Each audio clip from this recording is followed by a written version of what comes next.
எல்லாருக்கும் வணக்கங்க. நாம்ப இன்னைக்கு இந்த வீடியோல கருப்பு கவுனி அரிசி இட்லி தோசா மேக்கிங் மெஷர்மென்ட்டும், அதோட ஹெல்த் பெனிஃபிட்ஸும் பத்தி பார்க்க போறோங்க. அதுக்கு முன்னாடி இந்த சேனல சப்ஸ்கிரைப் பண்ணாத பார்க்குறீங்க, சப்ஸ்கிரைப் பண்ணிட்டு பாருங்க.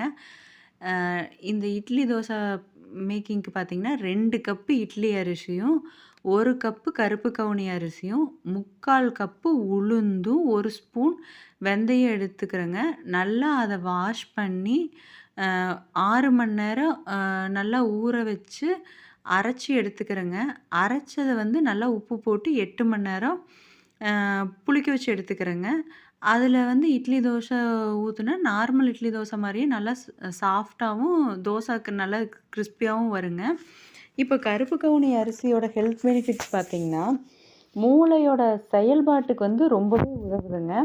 இது வந்து சர்க்கரை நோய் இருக்கிறவங்களுக்கு ரொம்பவே நல்லது. கொலஸ்ட்ராலையும் வந்து கட்டுப்படுத்த உதவுதுங்க. அதாவது வந்து நார்ச்சத்து இதில அதிகமா இருக்கிறனால, ஒவ்வொரு 1/2 கப்பு அரிசிக்குமே 3 கிராம் அளவுக்கு நார்ச்சத்து கிடைக்குதுங்க. அதுபோக நம்ம உடம்புல தசைப்பிழைப்புக்கு வந்து ரொம்ப நல்லதா இருக்கும்.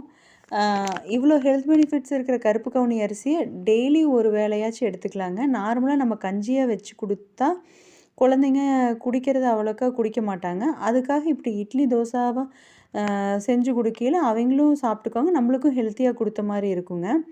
இப்ப பார்த்தீங்கன்னா, நான் தோசை ஊத்தியிருக்கேன்லங்க. தோசை பார்த்தீங்கன்னா, நார்மல் தோசை மாரியே நல்லா கிரிஸ்பியா வரும். இப்ப பாருங்களேன் இந்த வீடியோல. பாருங்க நல்லா நார்மலா தோசை எப்படி கிரிஸ்பியா இருக்குமோ, அதே மாரி தாங்க கிரிஸ்பியா இருக்கு. அ இந்த வீடியோ உங்களுக்கு புடிச்சிருந்தா, ப்ளீஸ் சப்ஸ்கிரைப் மை சேனல்ங்க. தேங்க் யூங்க.